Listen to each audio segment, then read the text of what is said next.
여러분은 참된 믿음이 무엇이라고 생각하시나요? 현 시대의 선지자로 불리는 A.W. 토저 목사님은 불타는 믿음이라는 책에서 이렇게 말을 했습니다. 참된 믿음은 결코 홀로 존재하지 않습니다. 거기에는 언제나 기대감이 함께합니다. 하나님의 약속을 믿는 사람은 그 약속이 이루어질 것을 기대하기 때문입니다. 그러므로 기대감이 없는 곳에는 참된 믿음도 없습니다. 이런 말을 했습니다. 이 토저 목사님의 말처럼 기독교 역사 속에서 나타나신 하나님의 위대한 일들과 또 교회 부흥의 이면들을 살펴보면 언제나 성도들의 마음 가운데 강렬한 기대감이 있었습니다. 초대교회 때부터 또 복음을 전하다가 고난을 당하고 감옥에 갇힌 수많은 어려움이 있었어도 지금도 전 세계에서 핍박이 있는 나라에서도 여전히 복음이 선포되어지고 있는 것은 그 10년 가운데 하나님께서 주시는 기대감이 있기 때문입니다. 수많은 고난과 환경의 억압이 있어도 그것을 뛰어넘는 하나님이 주시는 기대감이 있기 때문입니다. 우리 한국교회만 보더라도 이 짧은 역사 속에 어떻게 이렇게 부흥의 은혜를 경험할 수 있었을까 한번 보자면 온갖 핍박과 공격 가운데서도 주님이 주시는 은혜, 이 주님이 주시는 믿음에 대한 기대감이 있었기 때문에 우리가 이렇게 신앙생활을 하고 교회가 세워지고 하나님의 나라가 이루어져 갈 수 있었습니다. 저도 매주 이렇게 예배를 드릴 때 얼마나 기대감이 넘치는지 모르겠습니다. 그리고 어릴 때부터 제가 이제 어머니와 함께 교회를 다니게 되었는데 예배 시간뿐만 아니라 평소에도 수시로 교회에 나와 기도한 분들이 정말 많았습니다. 제가 어릴 때 다닌 교회가 그렇게 크지 않았거든요. 작은 교회였는데도 불구하고 매 순간마다 오셔서 기도하시고 또 교회에서 주무시면서 기도하시는 권사님들이 참 많았습니다. 그래서 같이 지내다 보니까 저도 모르게 권사님급 기도의 능력으로 청소년 때 기도했던 생각이 있었습니다. 지금 돌이켜보면 정말 하나님에 대한 기대감이 있으니까 많은 어려움과 눈물과 수많은 고난들이 있었지만 주님께 나아가기만 한다면, 주님께 기도하기만 한다면 분명히 역사해 주신다라는 강한 기대감이 있었기에 매 순간을 믿음으로 이겨냈던 우리의 믿음의 선조들을 생각해 볼 수 있습니다. 이 기대감을 주신 분은 누구신가요? 우리 안에 계신 성령님이십니다. 성령님은 언제나 믿음의 사람들에게 거룩한 기대감을 주시고 함께 일하셨습니다. 그런데 오늘날 이 현대사회의 안타까운 특징 중에 하나가 바로 성도님들이 또 주님 앞에 나아갈 때 오늘 하나님께서 내 삶에 특별한 은혜를 주실 것이라는 이 기대감이 점점점 약해지고 있다는 사실입니다. 아니 이제는 작은 기대감조차 없어서 교회에 나오는 것을 아예 쉬는 그런 상황들이 점점 우리 주변에 많아지고 있습니다. 물론 그동안 교회가 또 목회자가 또 많은 사람들이 잘못한 부분이 있어서 충분히 이해는 되지만 이 모든 상황을 뛰어넘는 성령님이 주시는 은혜에 대한 기대감이 우리가 다시 회복되어야만 믿음 가운데 담대하게 우리가 나아갈 수 있을 줄로 믿습니다. 제가 어린 시절부터 교회 다니면서 주일을 한 번도 안 빠지는 정말 은혜 가운데 지냈습니다. 그래서 주일을 한 번도 안 빠지고 이렇게 예배를 매주 드리면서 또 새벽 예배도 어릴 때부터 많이 드리고 또 수요일 금요 예배도 드리고 또 부흥회도 열심히 따라다니고 했던 그런 학창 시절이 있었습니다. 그리고 사역자가 되기 전에도 그랬지만 목회자가 된 이후에는 얼마나 더 많이 예배를 드리겠어요? 더 많은 예배가 있잖아요. 예배를 섬기기도 하고 예배에 참석하기도 하고 정말 많은 예배에 놓여 있습니다. 그러다 보니까 저도 모르게 습관적으로 드리는 예배가 아닌지 하는 제 자신을 돌아보는 시간을 많이 갖습니다. 그래서 제 마음에 주님이 주시는 기대감을 가지고 내가 예배를 사모하며 나가고 있는가를 자주 돌아봅니다. 자칫 잘못했다가 정말 살아계신 하나님께 예배 드리는데 나도 모르게 그냥 습관적으로 그냥 드리는 거니까 어쩔 수 없이 하는 이렇게 예배를 드린다면 마치 죽은 예배처럼 어쩔 수 없이 드리는 또 하나의 무거운 짐이 우리에게 실려지는 것이기 때문입니다. 여러분은 오늘 예배 가운데 기대감을 가지고 나오셨나요? 믿음의 사람은 예배에 대한 거룩한 기대가 점점 생기게 되어 있습니다. 비록 한 주간 내내 힘겨운 삶의 무게에 짓눌려 지쳐있다 할지라도 이 예배 자리에 나간다면 주님께 나아가기만 한다면 주님께서 반드시 나를 만나주실 것이다. 내 영혼을 살리시고 다시 일어설 용기를 주실 것이다 라는 기대감이 마음 깊은 곳에서부터 생겨나는 것이 마땅합니다. 그래서 오늘 예배 가운데 또 말씀 가운데 성령님이 인도하시는 기대감의 은혜가 다시금 충만하게 일어나시기를 소망합니다. 오늘 본문에 등장하는 한 여인의 모습을 살펴보자면 기대감이 전혀 없는, 기대를 가질 수 없는 아주 힘겨운 현실에 지쳐있는 한 여인을 발견합니다. 25절에 보니까요, 12해를 혈루증으로 알아온 한 여자가 있어, 이렇게 말하거든요. 혈루증은 만성적으로 출혈을 하는 아주 괴로운 질병이었습니다. 육체적인 고통도 말할 수 없지만 이 병이 주는 더 큰 고통은 정서적으로 단절되고 영적으로 죄의식 가운데 살아갈 수밖에 없는 외로움과 괴로움의 질병이었습니다. 구약 성경 레위기서 15장 25절 이하를 보면 정결법, 정결예법에 나오는 율법에 보면 여인에게 피가 유출되는 병이 길어지면 그녀는 율법적으로 부정한 자라고, 그녀를 가까이도 하지 말라고 아주 철저히 낙인 지켜버렸습니다. 부정한 자를 만지면 그 부정한 사람, 만진 사람도 부정하게 되고, 그 여인이 앉았던 자리에 앉는 사람도 부정하게 되고, 그 여인과 함께 있기만 해도 부정해진다고 선포한 겁니다. 그래서 이 여인은 사랑하는 가족 곁에 있을 수도 없었고, 사람들의 무리 가운데 낄 수도 없었고, 심지어 하나님을 예배하는 성전에는 감히 가까이 올 수도 없었습니다. 그러니 얼마나 10년 가운데 영적으로 얼마나 저주받은 인생처럼 살았겠습니까? 그런데 이런 저주스러운 고통이 한 달도 아니고 1년도 아니고 무려 12해, 12년 동안 지속됐다고 성경은 자세히 표현합니다. 우리 또한 삶의 고난을 1년, 2년, 3, 4년 정도만 겪어도 쉽지 않습니다. 그런데 12년이라는 이 끔찍한 병마와 싸우면 얼마나 힘들겠습니까? 치료비로 아마 전 재산을 날렸을 것이고, 수입이 없어서 굉장히 힘겹게 지냈을 겁니다. 사람들에게 버림받았을 뿐만 아니라 마음과 영혼이 아마 바닥 가운데, 정말 우울한 가운데 살았을 수밖에 없습니다. 아마도 수백 번은 하나님을 향해서 원망하지 않았을까요? 하나님, 과연 저에게 왜 이러십니까? 어떻게 저를 이렇게 비참하게 버리십니까? 하면서 절규했을 것 같습니다. 혹시 우리 가운데서도 이 여인처럼 끝이 보이지 않는 긴 고난의 터널을 통과하고 계신 분이 있지는 않으신가요? 어려움이 짧게 지나가면 이 정도면 괜찮겠지, 미래를 기대할 수 있습니다. 그런데 5년, 10년 더 문제가 커지고 더 시간이 지날수록 오히려 해결이 되기는커녕 꼬여가고 힘겨움이 더욱 지속될 때 기대감조차 갖기 어려운, 정말 기대감은커녕 절망 가운데 쓰러질 수밖에 없는 게 사람의 연약한 심리입니다. 오늘 말씀을 함께 묵상하면서 기대할 것이 전혀 없는 이 힘든 상황 속에서도 어떻게 하면 살아있는 기대감 있는 믿음으로 나아갈 수 있을지 우리가 함께 살펴보며 은혜를 누리기를 원합니다. 첫 번째로 함께 살펴볼 부분은 예수님의 옷자락을 붙잡아야 한다는 겁니다. 예수님의 옷자락을 붙잡아야 합니다. 오늘 본문에 등장하는 이 여인은 더 이상 아무것도 기대할 수 없는 극심한 절망의 한복판에 서 있습니다. 26절은 그녀의 현실을 이렇게 고백합니다. 많은 의사에게 많은 괴로움을 받았고 가진 것도 다 허비하였을 때 아무 효험이 없고 도리어 더 중하였던 자에, 안 해본 것 없이 다 해봤습니다. 그러면 노력하면 노력할수록 병은 오히려 더 깊어지고 삶의 문제는 잔인하게 더 꼬여만 갔습니다. 사람에게 기대고 세상의 방법을 다 써봤지만 12년의 세월이 허송 세월인 것처럼 뼈아픈 배신감과 경제적 파산만을 안겨주었습니다. 그런데 사방이 꽉 막힌 그 순간에 이 절망 속에 있는 여인에게 한 가지 빗줄기, 한 가닥의 빗줄기의 빛이 비추기 시작했습니다. 그것은 바로 27절에 나오는 예수님에 대한 소문이었습니다. 예수의 소문을 듣고 무리 가운데 끼어 뒤로 와서 그의 옷에 손을 대니, 예루살렘을 넘어서 저 시골 동네에 갈릴리까지 예수님이 이제 기적을 일으킨다는 소문이 들리니까 이 여인의 마음 가운데는 예수님을 만나기만 한다면, 그의 옷에 손을 대기만 한다면 내가 치유를 받을 수 있을 거라는 정말 기대감, 정말 소소한 기대감을 갖기 시작했습니다. 그리고 28절에 이는 내가 그의 옷에만 손을 대어도 구원을 받으리라 생각함이로라. 예수님께 손을 대기만 해도 내가 혹시 낫지는 않을까 하는 기대가 생겼습니다. 비록 사람들의 눈을 피해서 몰래 예수님께 나아가 만지려 했던 소심한 믿음이었을지라도 그 마음의 중심에는 예수님의 은혜가 내 삶에 흘러 들어오기만 한다면, 예수님이 나와 함께 하시면 한다면 내 질병이 치유될 것이라는 간절한 소망이 생긴 것입니다. 서울대 이상묵 교수라는 분이 쓴 자서전 중에 0.1g의 희망이라는 책이 있습니다. 0.1g의 희망.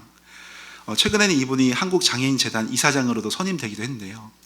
그는 2006년에 미국 지질 탐사를 떠났다가 차량이 전복되는 끔찍한 사고를 당해서 전신 마비를 갑자기 입게 되었습니다. 중증 장애인이 되었는데요.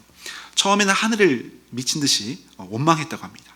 아무것도 스스로도 할 수 없고 자신을 용서할 수 없고 세상의 모든 것이 깜깜한 절망으로 변한 그 심령이 너무 괴로웠다고 합니다. 건강하게 지내다가 갑자기 얼굴은 그나마 이제 움직일 수 있고 그 아래로 다 전신 마비가 된 상황이니 얼마나 비참하겠습니까? 자기 힘으로 아무것도 할 수 없는 그 상황 가운데, 그런데 시간이 차츰 지나면서 그는 생각을 할 수 있고 또 말을 할 수 있고 익힘을 불 때 익힘이 나온다는 그 상황을 보면서 이 작은 사실 하나에 감사하기 시작했다고 합니다. 그리고 내가 머리는 깨어있구나, 말은 할 수 있구나에 감사하기 시작했습니다. 그때부터 그는 무게로 따지자면 0.1g도 안 될 것 같은 아주 작은 이 희망에 자기의 모든 것을 걸었다고 합니다. 그리고 그 이후에 전동 휠체어를 타고 입으로 마우스를 작동하면서 수많은 사람들에게 도전을 주는 영향력 있는 삶을 살면서 교수로서의 사명을 감당하고 있었습니다. 그는 자신의 책에서 이런 고백을 했습니다. 하늘은 내게서 모든 것을 가져가셨지만 희망이라는 단 하나를 남겨주셨습니다. 그런데 그 단 하나의 희망이 나를 다시 살렸습니다. 이렇게 말하거든요. 단 0.1g도 안 되는 이 희망이 이 사람을 살렸다라는 고백을 하는 겁니다. 이처럼 이 작은 희망과 기대감만 있어도 이토록 놀라운 기적이 일어나는데, 하물며 우리에게는 죽음에서 승리하신 부활하여 영원한 영광을 누리신 그 예수 그리스도가 함께 하시며 우리에게 소망과 기대를 주고 계십니다. 이 12년 된 혈루증 여인의 믿음을 가만히 생각해 보자면 그녀의 믿음은 결코 크거나 훌륭하지 않았습니다. 당당하게 예수님 앞에 서지도 못했고 사람들의 눈을 피해 뒤로 몰래 가서 옷자락만 살짝 만지고 도망치려 했던 아주 소심한 초라한 믿음이었습니다. 그런데 어떻게 이 작은 믿음을 통해서도 하나님께서 그 모든 고난과 저주를 끊어내는 놀라운 치유의 역사를 일으킬 수 있었겠습니까? 팀 켈러 목사님은 기독교의 참된 믿음을 이렇게 정의한 적이 있었습니다. 우리를 구원하는 것은 내 믿음의 크기나 훌륭함이 아닙니다. 나를 구원하는 것은 내 믿음의 대상입니다. 나를 구원하는 것은 믿음의 대상. 어떻게 보면 이 여인의 믿음은 0.1g도 되지 않는 아주 작은 희망, 아주 작은 기대감으로 하나님 앞에 나아갔다고 할 수 있습니다. 그 믿음을 붙잡은 대상이 바로 전능하신 예수 그리스도셨기 때문에 그는 놀라운 치유와 회복의 구원을 경험할 수 있었습니다. 주님은 우리에게 완벽하고 거창한 믿음을 요구하지 않으십니다. 내 믿음이 비록 초라하고 작아서 자주 흔들릴지라도 오직 예수님만이 나를 생명과 빛으로 인도하신다는 이 진실한 기대감을 주님은 기뻐하신다는 겁니다. 이 혈루증 여인은 사람들이 모두 싫어할 것을 알기에 생명을 걸고 무리 속에 들어가 조용히 예수님의 옷자락을 만졌습니다. 이렇게 부정한 여인이 예수님을 만졌으니까 예수님이 어떻게 될까요? 율법대로 하자면 예수님 또한 부정의 죄가 마땅했습니다. 그런데 구원자이신 예수님께 믿음으로 나아가는 그 순간 거룩하고 생명이 넘치는 예수님으로부터 흘러내려오는 그 은혜를 이 여인이 경험하게 됩니다. 그리고 모든 저주와 결박을 끊어내는 치유를 놀랍게 경험하게 되었습니다. 그리고 나서 이 여인은 자신의 정체가 탄로날까봐, 율법을 어긴 죄로 혹시 돌에 맞아 죽을까봐 이제 두려워 떨며 도망가려고 했습니다. 그렇지만 예수님께서 그를 불러 세워서 주님 발 앞에 엎드리게 합니다. 그리고 모든 사실을 털어놓고 잔뜩 겁에 질린 그 여인을 향해서 예수님은 감동적인 서언을 하십니다. 34절에 예수께서 이르시되 딸아 내 믿음이 너를 구원하였으니 평안히 가라. 내 병에서 놓여 건강할지어다. 아멘. 만약 여인이 병만 고치고 그냥 돌아간다면 그녀는 아마 평생토록 나는 부정한 몸으로 감히 거룩한 그 랍비 예수님을 몰래 만져서 내가 회복됐다는 아마 죄책감과 수치심 가운데 지낼 수 있습니다. 그리고 주변 사람들도 이 여인은 부정한 여인이라고 여전히 그렇게 왜곡하며 지낼 수도 있습니다. 그렇지만 예수님은 그녀에게 단순히 육체의 치유만을 주시기를 원치 않으셨습니다. 12년 동안 무너졌던 그녀의 삶 전체를 전인격적으로 회복시키기를 원하셨습니다. 그래서 그 위대한 회복의 시작으로 바로 딸아라는 표현을 쓰십니다. 딸아, 내 믿음이 너를 구원하였다. 복음서 전체를 통틀어서 예수님께서 한 여인을 향해 따라라고 선포하신 것은 이 장면이 유일합니다. 12년 동안 세상 사람들은 그녀의 이름을 부르지 않았습니다. 그저 부정한 여인이라고, 저주받은 여인이라고, 저주받은 병자라고 아마 불렀을 겁니다. 가족에게도 버림받고 성전에조차 나갈 수 없던 그였지만, 철저히 버림받은 영적 고아였지만, 주님께서 수많은 무리 가운데 그녀를 불러 세워놓고 새로운 신분을 선포하고 있는 겁니다. 너는 저주받은 영혼이 아니라, 부정한 병자가 아니라, 넌 나의 사랑하는 딸이다, 영광스러운 하나님 나라의 백성이다 라고 선포해주고 있습니다. 그러면서 예수님은 평안히 가라, 평안히 가라, 샬롬하라 라고 말씀하십니다. 이제 더 이상 사람들의 눈을 피해 어둠 속에 살지 말고 당당하게 가족의 품으로, 또 성전으로, 또 동네 사람들 곁으로 나아가서 하나님을 증거한 삶을 살라는 온전한 구원과 회복을 선포하셨습니다. 오늘 우리의 모습 가운데 이 여인과 같이 오랫동안 해결되지 않는 어려움과 문제 때문에 지쳐있는 분들이 있지는 않으신지 모르겠습니다. 주님은 지금 우리 마음의 중심을 다 알고 계십니다. 오늘 우리가 예배하는 가운데 주님의 옷자를 꼭 붙들 때 주님께서는 우리가 알 수 없는, 우리가 또 감히 측량할 수 없는 놀라운 은혜로 우리를 인도해 가실 겁니다. 딸아, 내 아들아, 나의 사랑하는 자녀야 부르시면서 우리를 온전히 회복시켜 주시길 원하시는 주의 음성을 들으실 수 있기를 바랍니다. 그래서 우리의 무너진 일상과 상한 마음을 온전하게 회복시키시고 샬롬, 이 참된 평안을 누리게 하시는 주님의 곁에서 은혜를 누리기를 간절히 소망합니다. 네, 우리 두 번째로 한번 묵상해 볼 부분은 기다림의 시간도 신뢰해야 한다는 겁니다. 기다림의 시간도 신뢰해야 합니다. 오늘 혈류증 여인의 본문을 묵상해 보자면 아주 특이한 점이 발견됩니다. 이 마태, 마가, 이 누가복음 세 곳에 모두 이 기적의 기록이 되었거든요. 요한복음만 제외하고 마태, 마가, 누가 세 복음서에 이 여인, 혈류증 여인의 기적이 기록되어 있는데, 세 복음서 모두 이 여인의 이야기가 단독으로 등장하지 않는다는 점입니다. 본문의 앞뒤 문맥은 제가 오늘 살펴보진 않았지만, 성경을 보면, 우리가 읽은 본문 앞뒤 문맥을 보면 먼저 회당장 야이로의 이야기가 나옵니다. 회당장 야이로가 예수님께 와서 죽어가는 나의 딸을 살려달라고 예수님께 와서 간곡히 부탁하는 장면이 앞과 뒤에 나와 있습니다. 예수님이 그래서 그 말을 듣고 회당장 야이로의 딸을 살리려고 급하게 그 집으로 뛰어가는 그 순간, 이 혈루증 여인이 갑자기 깜빡이 없이 끼어든 그 상황이 바로 오늘 본문입니다. 그리고 여인이 이 사건이 해결된 이후에야 다시 야이로의 딸을 살리려고 다시 바쁘게 가는 예수님의 그 일행의 스토리가 진행되고 있습니다. 신학자들은 이것을 가리켜서 서로 다른 두 이야기를 겹쳐서 깊은 진리를 보여주는 마가복음의 샌드위치 기법이라고 부르기도 합니다. 샌드위치. 앞뒤로 회당장 야이로의 딸 이야기가 등장하고 그 중간에 갑자기 혈루증 여인이 브레이크 걸듯이 끼어든 겁니다. 따로따로 기적 사건을 얼마든지 기록할 수도 있었는데도 불구하고 마태, 마가, 누가, 이 요한복음 이 세 가지 요한복음 제외한 세 가지 복음서에서는 샌드위치처럼 겹쳐서 다루고 있습니다. 이 두 사건의 공통점을 생각해 보자면 12라는 숫자입니다. 12. 회당장 야이로의 죽어가는 어린 딸이 12살이었고 혈루증 여인이 고통받은 시간도 12년이라는 시간이었습니다. 회당장 야이로는 유대 사회에서 존경받는 지도자였고, 그가 12살 된 눈에 넣어도 안 아픈 그 딸을 정말 살리려고 할 때 예수님 발 앞에 엎드려서 23절에 이렇게 간절히 간구했거든요. 간곡히 구하여 이르되 내 어린 딸이 죽게 되었사오니 오셔서 그 위에 손을 얹으사 그로 구원을 받아 살게 하소서. 자신의 딸을 살려달라고 정말 간절히 간구합니다. 혈루증 여인이 28절에도 보면 주의 옷에만 손을 대어도 내가 구원을 받으리라, 이게 혈루증 여인의 고백이었거든요. 이처럼 야이로 또한 더더욱 주님의 손길에 절박하게 기대를 품습니다. 그래서 예수님을 비롯한 수많은 무리는 죽어가는 아이의 골든타임을 놓치지 않기 위해서 야이로의 집을 향해서 발걸음을 재촉하고 있었습니다. 그런데 1분 1초가 피말리는 그 급박한 순간에 갑자기 이 혈루증 여인이 끼어들어서 행렬이 멈춰서게 만드는 오늘 본문의 내용이라는 겁니다.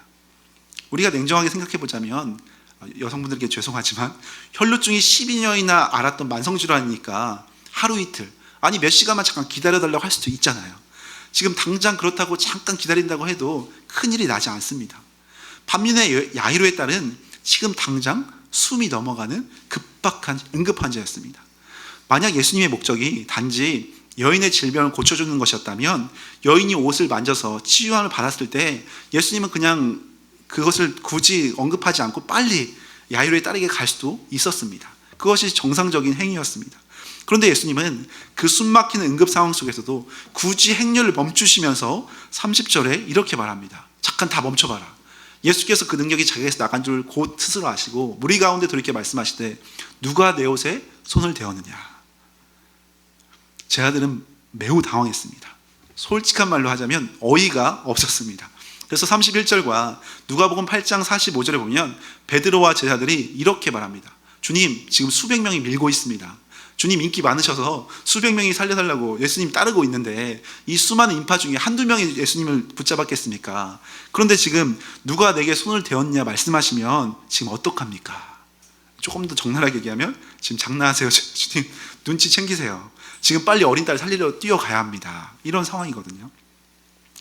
제 아들의 입장에서 답답했겠지만 이 지체되는 시간 때문에 가장 속이 까맣게 타들어간 건 누구일까요? 네. 우린 여기 편안히 앉아있으니까 속이 안 타지만 속이 타들어가는 그 한 사람은 죽어간 딸을 살리기 위한 아버지 야이로였습니다. 회당장 야이로 입장에서는 주님 이러다 내 딸 죽습니다. 빨리 좀 가주세요. 지금 여기서 시간을 지체할 그럴 순간이 없습니다 하는 그런 간절한 마음이 있었습니다. 그렇지만 그 순간 주님은 오직 한 사람, 이 혈루증 여인에게 집중하며 잠시 멈추십니다. 자신의 목적을 성취하고 도망치려 했던 여인을 기어이 무리 앞에서 끄집어내어서 고의적으로 시간을 지체하면서 이 여인에게 이렇게 선포하는 겁니다. 34절에 보니까 예수께서 이르시되 딸아 내 믿음이 너를 구원하였으니 평안히 가라. 내 옷을 만져서 고침받은 것이 아니라 나를 향한 너의 믿음, 네의 믿음이 너를 구원하였으니까 너의 믿음으로 해서 너는 구원받았으니까 이제 평안히 가라 선포하고 계신 겁니다. 주님은 이 지체하는 기다림의 시간을 통해서 여인에게는 전인격적인 구원을 그리고 모든 사람이 들을 수 있도록 선포해 주셨습니다. 또한 동시에 뒤에서 속에 타들어가는 회당장 야이로 그리고 주변에 있는 제 아들과 무리들에게도 진짜 기적은 예수님의 옷자락을 만지고 안 만지고의 문제가 아니라 너희들의 믿음이 너희를 구원할 것이다라는 이 믿음의 문제를 각인시켜 주시기 위해서 여기서 멈추시면서 말씀을 선포해 주셨습니다. 우리가 신앙생활을 하면서 소망이 꺾이고 기대감이 무너지는 큰 이유 중에 하나는 바로 우리의 기도가 빨리 응답되어야 하는데 오랜 시간 응답되지 않을 때 내 삶의 문제가 속히 풀려야 하는데 계속해서 지체될 때 우리는 누구나 낙심할 수 있습니다. 하나님 지금 당장 도와주지 않으면 끝장입니다. 지금 주님 적급하신 거 보이지 않습니까? 간절히 부르짖는데 하나님은 침묵하시면서 응답을 하나 없이 지체하실 때 우린 정말 참기가 어렵습니다. 19세기 미국의 복음주의 설교자였던 필립스 브룩스 목사님은 평소 아주 온화하고 평온한 분이셨습니다. 저랑 조금 비슷했던 것 같습니다. 평안하고 온화한, 웃자고 한 얘기인데 너무 진지하셔서 죄송합니다.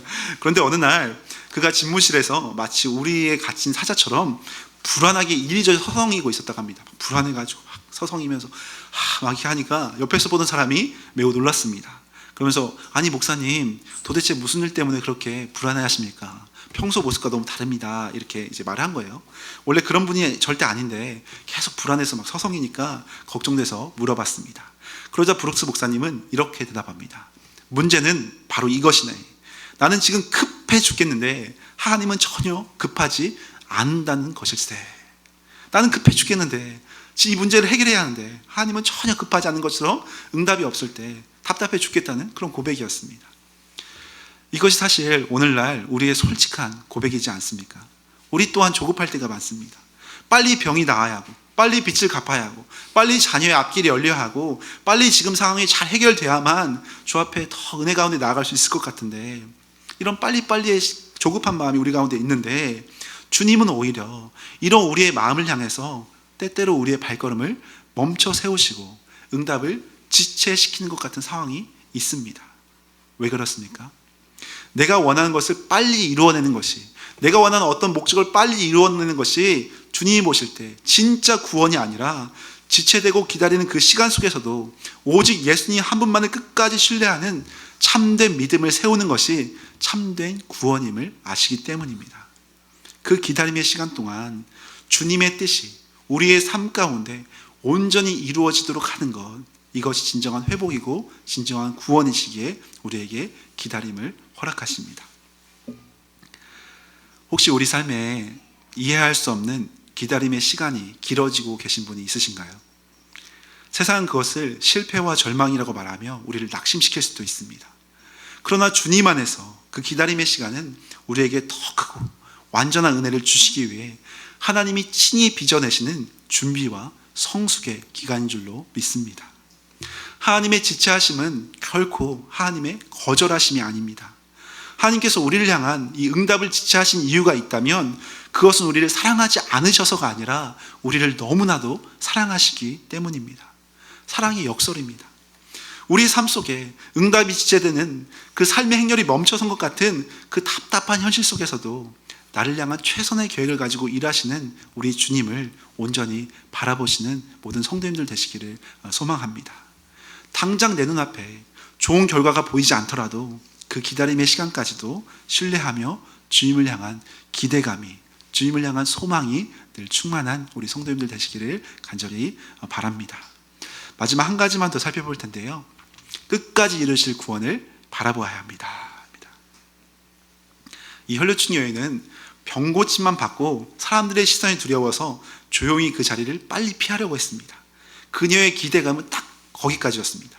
그것만 해도, 육체의 질병만 치유해도 누가 봐도 성공적인 결과였습니다. 그러나 예수님은 그녀의 소극적인 계획에 멈추지 않으십니다. 병 고침을 넘어서 그녀의 무너진 신분을 따라라고 부르시면서 영원한 생명과 정서적 회복, 온전한 구원을 이루기를 원하셨습니다. 주님의 생각은 언제나 우리가 기대하고 바라는 것보다 더욱 뛰어넘어서 놀랍게 역사하시는 하나님이십니다. 여인의 생각을 뛰어넘은 주님의 놀라운 은혜는 회당장 야이로에게까지 동일하게 이어졌습니다. 예수님이 여인 때문에 발걸음을 지체하는 동안 야이로가 그토록 두려워했던 최악의 비극이 터지고 말았습니다. 35절에 보니까 아직 예수께서 이 여인과 말씀하실 때에 회당장의 집에서 사람들이 급히 뛰어와서 회당장에게 말합니다. 당신의 딸이 죽었습니다. 어찌하여 선생을 더 괴롭게 합니까? 죽었습니다. 끝났습니다. 야이로와 주변 사람들은 이 한마디에 모든 소망을 잃고 포기해버렸습니다. 지금 예수님을 빨리 모셔오려고 했던 건 죽어간 우리 딸을 살리려고 했던 건데 이미 끝나버렸으니, 이미 죽었다고 하니 예수님께 무슨 기대가 있겠습니까? 우리에게도 신앙생활을 하다 보면 이런 현실적인 냉소와 포기가 찾아올 때가 있습니다. 이젠 다 끝났다고, 이미 엎질러진 물이라고, 지금까지 기도하며 아무리 노력했는데 아무 소용이 없었는데 이제 와서 주님을 기대한다고 과연 내 삶이 달라지냐고, 우리 또한 기대를 포기하고 싶을 때가 있습니다. 그러나 모두가 다 끝났다고 절망하며 발걸음을 멈추었을 때 결코 멈추지 않고 야이로의 집을 향해 끝까지 묵묵히 걸어가신 한 분이 계셨습니다. 바로 예수님입니다. 36절에 보니까 이렇게 나옵니다. 예수께서 그 하는 말을 곁에서 들으시고 회당장에게 이르시되 두려워하지 말고 믿기만 하라. 또한 39절에 보니까 아이가 죽은 것이 아니라 잔다라고 사람들이 얘기하거든요. 예수님이 얘기하십니다. 예수님이 아이가 죽은 것이 아니라 잔다라고 하니까 사람들이 40절에 보니까 비웃습니다. 말도 안 되는 소리라고. 그럼에도 불구하고 주님은 멈추지 않으셨습니다. 아이가 누워있는 그 절망스러운 죽음의 방으로 친히 들어가셔서 싸늘하게 식은 아이의 손을 꽉 붙잡으시면서 이렇게 선포하십니다. 41절에 달리다굼, 번역하면 곧 내가 내게 말하노니 소녀야 일어나라 하심이라. 달리다굼. 당시 유대인들이 일상적으로 사용했던 친근한 아람어가 바로 이 달리다굼이었습니다. 아람어로 달리다굼을 말씀하신 겁니다. 달리다는 소녀야 라는 뜻이고 굼은 일어나라, 쿰. 그래서 소녀야 일어나라 이런 뜻이거든요. 예수님이 죽은 소녀의 손을 꼭 붙잡고 하신 말씀이 달리다굼 하면서 일어나 하면서 선포하면서 무섭게 호통친 것이 아니라, 당장 일어나라 매섭게 명령하신 것이 아니라, 당시 부모님들이 사랑하는 어린 자녀를 깨울 때 했던 다정한 일상으로 사랑하는 나의 딸아, 사랑하는 나의 자녀야 이제 그만 자고 일어나렴이라는 따뜻한 속삭임으로 말씀하시는 겁니다. 밖에서는 지금 사람들이 다 끝났다고, 통곡하며 애통하며 울고 있습니다. 지금 예수님 다 끝났는데 왜 들어가서 뭐 하시는 거냐고 비웃고 있는 상황입니다. 그렇지만 우리 주님은 가장 사랑스러운 가장 부드러운 음성으로 소녀의 차가운 손을 잡으시면서 말씀하십니다. 사랑하는 소녀야, 일어나라. 오늘날 실패와 절망이 갇혀서 죽은 자처럼 쓰러져 있는 우리에게 또한 주님은 다가오셔서 말씀하십니다. 그리고 세상의 시끄러운 정죄와 이 비웃음 가운데서도 그들을 다 내쫓으시고 주님의 따뜻한 손으로 우리의 차가운 손을 꽉 잡으시면서 다정하게 말씀하십니다. 달리다금, 사랑한 나의 자녀야, 이제 그만 절망의 자리에서 일어나 나와 함께 가자. 낙심의 자리에서 일어나 나와 함께 하자라고 주님이 우리에게 말씀하십니다. 우리는 기대할 수 없는 현실의 상황에 지쳐서 주님, 도대체 저에게 왜 이러십니까? 이미 끝났습니다. 더 이상 할 것이 없습니다. 내가 해볼 만큼 해봤습니다라고 포기하고 싶을 때가 많습니다. 그러나 상황이 길어질수록 내 믿음이 연약해서 이것밖에 안 되는구나, 나처럼 부족한 믿음으로는 주님이 역사하지 않는구나 라고 스스로 한정지으며 멈춰서고 싶을 때가 있습니다. 그러나 복음주의 신학자인 제임스 패커는 우리의 연약한 마음을 향해 이런 고백을 했습니다. 우리의 구원은 우리가 벼랑 끝에서 하나님을 얼마나 꽉 붙잡고 있느냐에 달려있지 않습니다. 우리의 구원은 하나님께서 벼랑 끝에 매달린 우리를 얼마나 강력하게 붙잡고 계시냐에 달려있습니다. 주어가 다르죠. 우리의 구원은 마치 내가 붙잡아야만, 내가 열심히 해야만 이루어질 것 같지만 실상은 하나님께서 우리를 붙드셔야만 우리가 온전한 구원을 누릴 수 있다고 말하고 있는 겁니다. 하나님께서 우리를 얼마나 강력하게 붙잡고 계시느냐가 바로 우리의 구원을 결정합니다. 그렇기에 우리는 염려할 필요가 없습니다. 주님이 우리를 놓지 않으시고 꽉 붙잡고 계시기 때문입니다.